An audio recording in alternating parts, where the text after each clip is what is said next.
हरि ओम श्री गणेशाय नमः। श्री सरस्वते नमः। श्री गुरुभ्यो नमः। कृष्णं नारायणं वन्दे कृष्णं वन्दे व्रजप्रियं कृष्णं द्वैपायनं वन्दे कृष्णं वन्दे प्रथासुतं सच्चिदानन्दरूपाय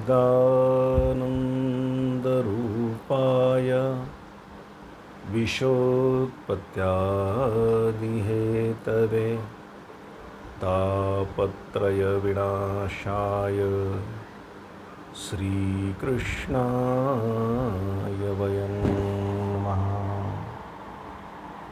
रामकृष्ण हरी। चिंतन या सदरामध्ये आपण काही विषयांचं चिंतन आत्तापर्यंत केलं होतं. आता हे चिंतन करत असताना आपण असं एक मनामध्ये विचार आला की आपण यावेळेस राजा परीक्षितांचं चरित्र घ्यावं. जे राजा परीक्षित,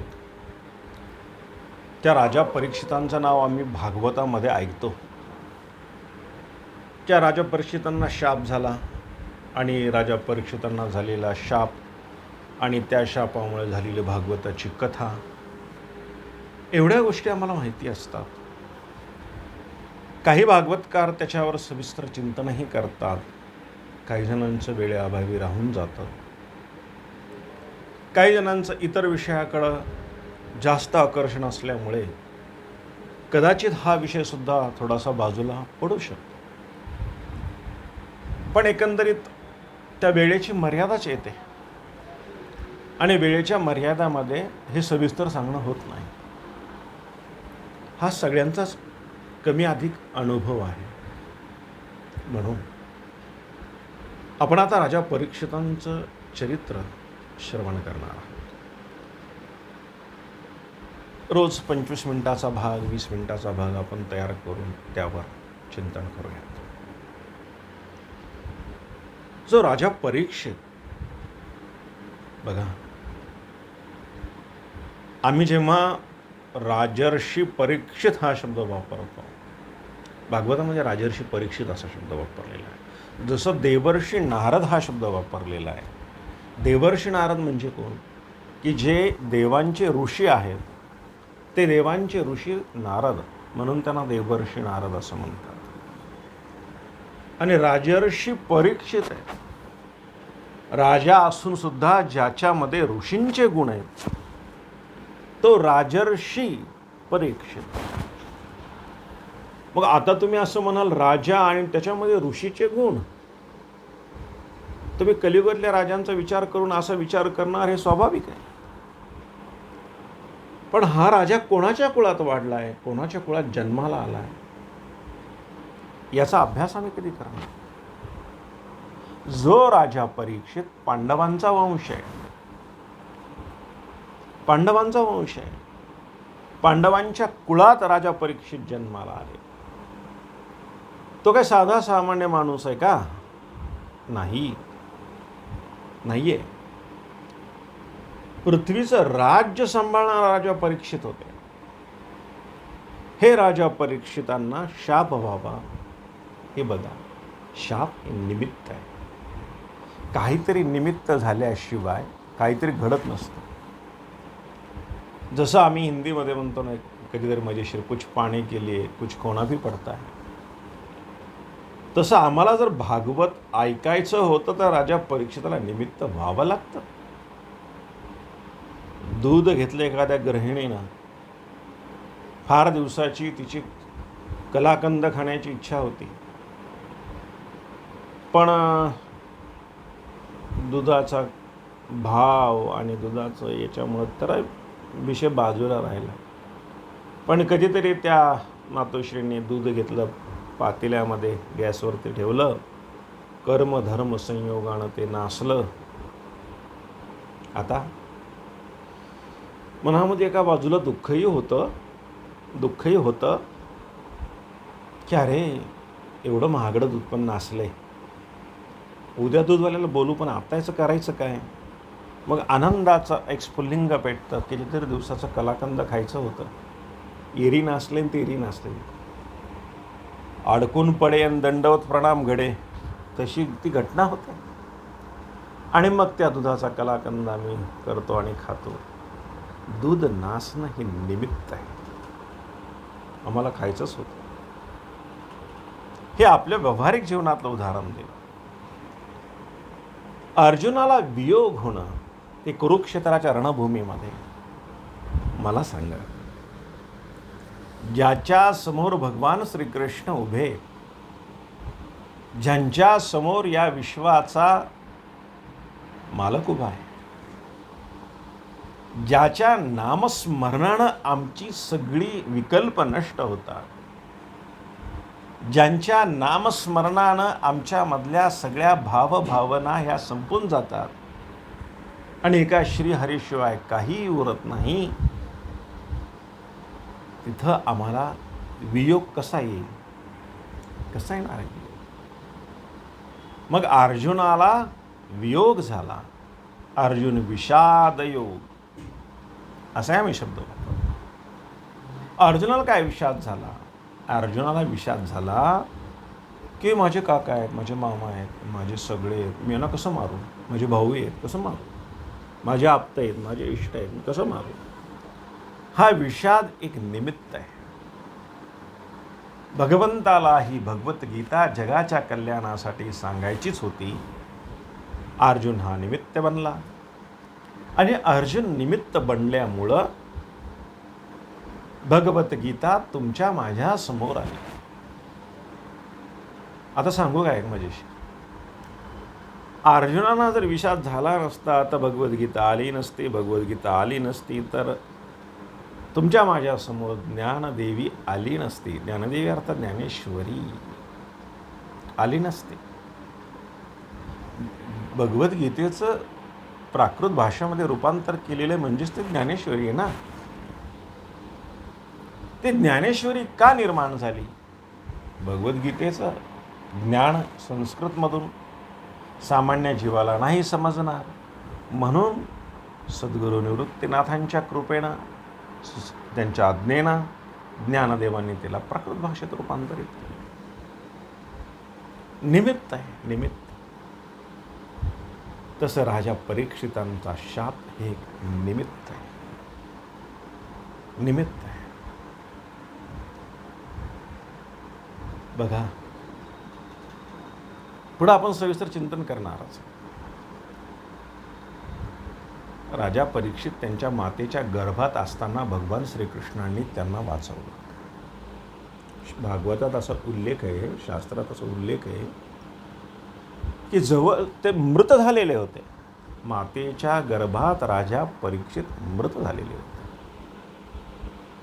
कारण अश्वत्थाम्यानं ब्रह्मास्त्राचा प्रयोग माता उत्तरेच्या गर्भावरती केला होता आणि माता उत्तरेच्या गर्भामध्ये हे परीक्षित बाल्यावस्थेत होते आणि त्या प्रभावानं ते मृत झाले.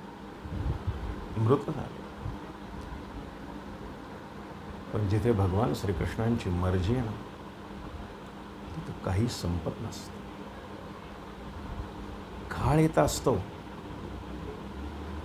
पण हरिस्मरण असेल, ज्याच्या पाठीशी हरी असेल, त्याची वेळ येत नसते.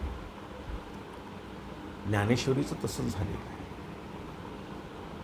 ज्ञानदेवांनी ज्ञानेश्वरी सांगितली.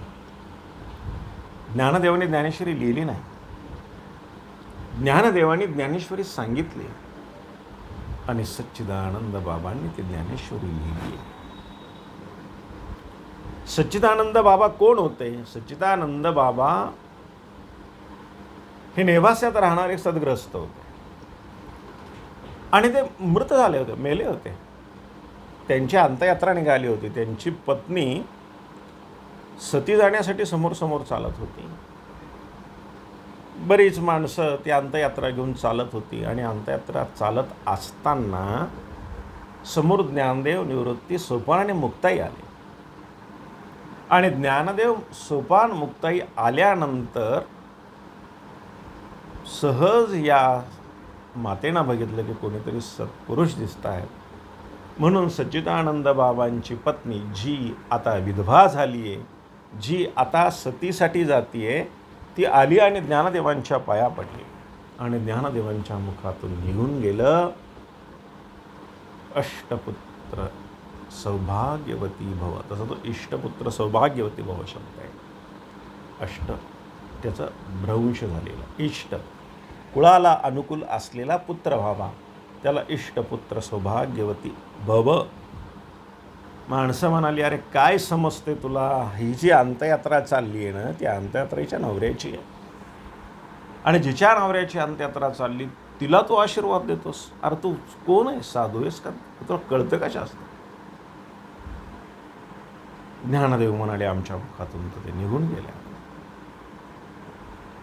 सच्चिदानंद बाबा तटकन उठून ताटीवरून उठले. त्या अंत्ययात्रेच्या जे बांधलेलं होतं त्यावरून उठले. सत चित आणि आनंद कधीही नष्ट होत नसतो, असा तिथं ज्ञानदेवांचं वाक्यप्रयोग आहे. आणि त्या सच्चिदानंद बाबांच्या हस्ते ज्ञानेश्वरी लिखाण झाले. जर काळ आला असेल पण वेळ आली नाही आहे.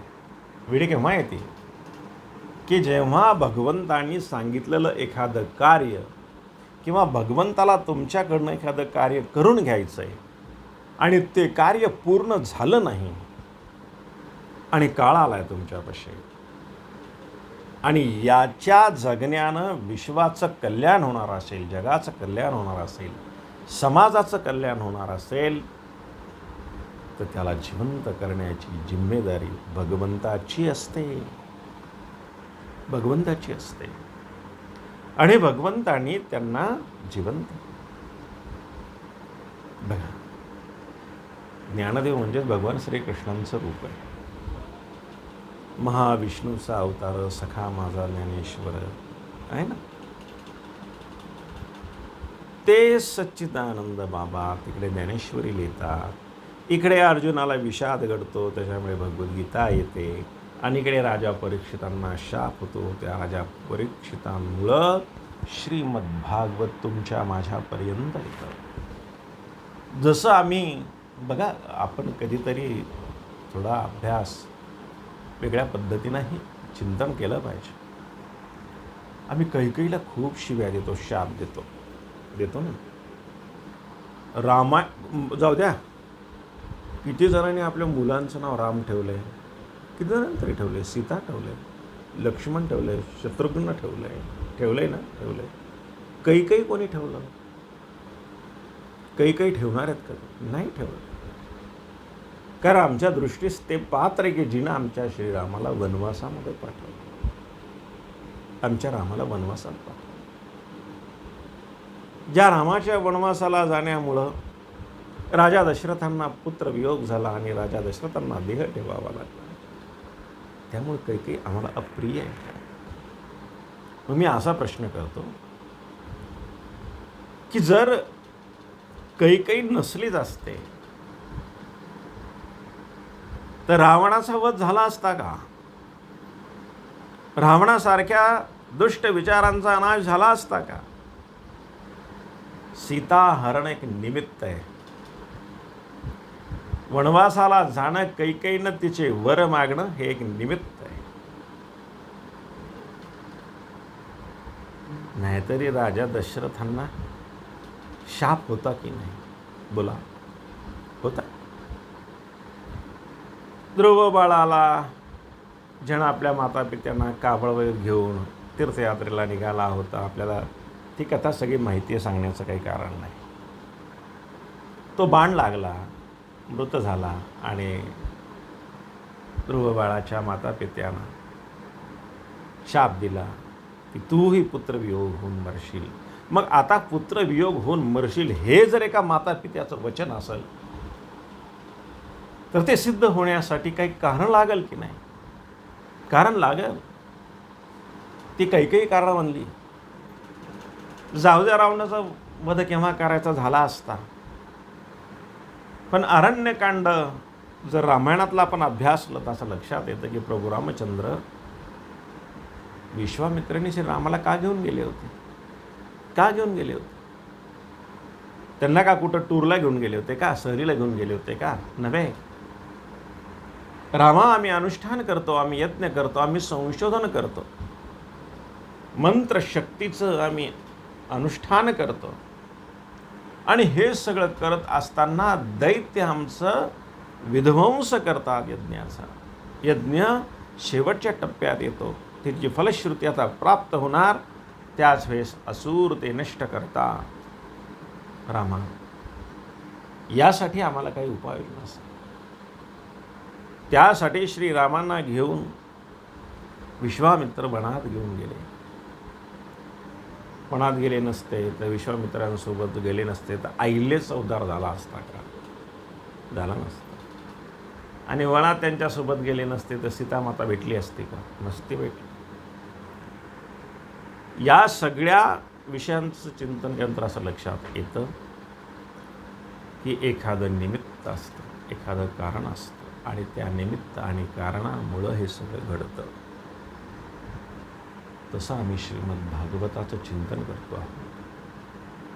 हे श्रीमद भागवत एक निमित्त आहे, एक कारण आहे. राजा परीक्षिताचा शाप हे त्याला निमित्त आहे. अहो, ज्याच्यामध्ये ऋषींचे गुण आहेत त्याला शाप होत असतो का? त्याच्याकडनं असं एवढं मोठं अधर्म घडतो का? नाही घडत. अधर्म का घडला? ते निमित्त असतं, निमित्त असतं. चला, अजून एक प्रतिप्रश्न मी तुम्हाला करतो की ज्या राजा परीक्षितांचं रक्षण भगवान श्रीकृष्णांनी मातेच्या गर्भात केलं आणि या ब्रह्मास्त्रापासून राजा परीक्षितांना वाचवलं, ते भगवान श्रीकृष्ण आता शृंगी ऋषींचा जेव्हा शाप झाला आहे राजा परीक्षितांना, वाचू शकले नसते का? वाचू शकले नसते का? सांगा. वाचू शकले असते. का नाही वाचवलं? का नाही वाचवलं? याचं सगळं चिंतन आम्हाला राजा परीक्षितांच्या चरित्रात करायचं. कोण राजा परीक्षित? असं कोणतं त्यांचं भाग्य होतं? असं कोणतं त्यांचं पुण्य होतं? असं काय केलं तर राजा परीक्षितांनी की ज्या राजा परीक्षितांच्या त्या पुण्यामुळं भगवान शुकदेवांसारखे महान विभूती 7 दिवस त्यांच्या समोर बसून त्यांना भगवत कथेचं ज्ञान देतात, ब्रह्मज्ञान देतात, त्यांना सर्वस्व ज्ञान देतात. की जो ऋषी, जो महंत, जो संत मनामध्ये फिरतात, ती सगळी महंत, संत, ऋषी, मुनी राजा परीक्षितांच्या अनशन व्रतापशे येऊन बसले. एका एका गोष्टीचं सविस्तर चिंतन आम्हाला करायचं आहे. म्हणून राजा परीक्षित कोण? ह्या राजा परीक्षितांचं जन्म कर्म काय, आणि असं कोणत्या पुण्यामुळं त्यांच्याकडनं हे सगळं घडलं? भगवान श्रीकृष्ण ज्यांचे पाठीराखा आहे त्या राजा परीक्षितांना शाप घडण्याची कारणं काय आहेत याचाही आम्हाला सविस्तर चिंतन करायचं आहे. राजा परीक्षितांचा जेव्हा अंतकाळ आला तेव्हा भगवान शुकदेवांनी भागवत संपल्यानंतर असं विचारलं की राजा, आता मला जाण्याची वेळ आली आहे. तक्षक नावाचा सर्प तुला दंश करणाऱ्याचा तुला शाप आहे, त्याची येण्याची वेळ झाली आहे. सांग, तुला मोक्ष पाहिजे का? तुला मोक्ष देऊ का? मुक्ती देऊ का?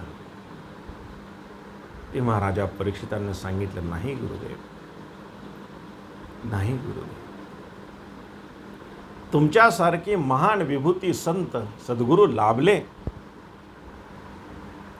आणि तुमच्या मुखातून जे मला माझ्या पूर्व पुण्याईनं ज्ञान भेटलंय, आता मला मोक्षाची इच्छा नाही, आता मला मुक्तीची इच्छा नाही आहे, मला काही नको गुरुदेव, हा म्हणणारा राजा परीक्षित असतो. म्हणून त्यांचं चरित्र श्रवण करायचं. कृष्णार्पणमस्तु, कृष्णार्पणमस्तु, कृष्णार्पण.